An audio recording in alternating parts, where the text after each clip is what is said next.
ডেলিভারির সময় মা মারা যাওয়ার সম্ভাবনা 80% সেটা মা জানে, ব্যথা সহ্য করার মতো না সেটা মা জানে, তারপর মা হাসি মুখে সন্তান পেটে নিচ্ছে, ডেলিভারির জন্য প্রস্তুতি নিচ্ছে। এবার মাকে জিজ্ঞেস করলাম, মা তুমি না সেই মা সামান্য একটা সুইয়ের ব্যথার জন্য তুমি চিৎকার করে উঠেছিলা, তুমি না সেই মা সামান্য একটা তেলাপোকা দেখলে লাফ দিতা, তুমি না সেই মা টিকটিকি দেখলে এই দিক থেকে ওদিকে দৌড় দিতা, তুমি না সেই মা অন্ধকারে তুমি বসতে পারতা না ভয়ের জন্য, আজকে তুমি নিজের জানের রিস্ক নিয়ে নিলা। তখন মা উত্তর দেয়, সন্তানের চেহারাটা এক নজর দেখার জন্য, সন্তানের চেহারাটা এক নজর দেখার জন্য। এবার ডাক্তার যখন এমন পরিস্থিতিতে চলে গেল, মা হয়তো মা বাঁচবে না হয় সন্তান বাঁচবে, এমন একটা ক্রিটিক্যাল পরিস্থিতির মধ্যে যখন চলে গেল, ডাক্তার এবার আসলো অভিভাবকদের কাছে, আপনারা বন সাইন দেন, আমরা অপারেশন থিয়েটারে ঢুকাবো, এখন আপনারাই সিদ্ধান্ত নেন কাকে বাঁচাবো, মাকে বাঁচাবো নাকি সন্তানকে বাঁচাবো। একে জিজ্ঞেস করে এ বলে যে মাকে বাঁচাও, ও বলে যে মাকে বাঁচাও, ও বলে যে মাকে বাঁচাও, ও বলে যে মাকে বাঁচাও। কারণ সবার মাথার চিন্তা,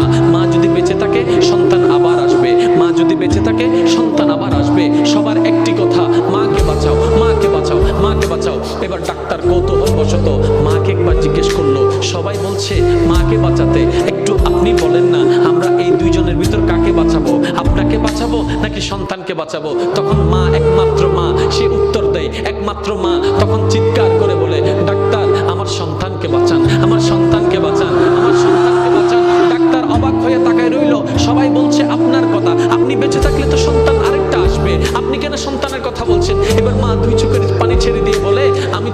আমি তো দেখেছি সূর্য কেমন, আমার সন্তান তো এখনো দেখেনি, আমি তো চাঁদকে দেখেছি, আমার মা সন্তান তো চাঁদকে দেখেনি, আমি তো খাবার খেয়েছি, আমার সন্তান তো এখনো খাবার খায়নি, আমি তো দুনিয়া দেখেছি, তারা তো এখনো দুনিয়া দেখেনি, আমি তো এগুলা দেখেছি, তারা তো সেগুলা দেখেনি,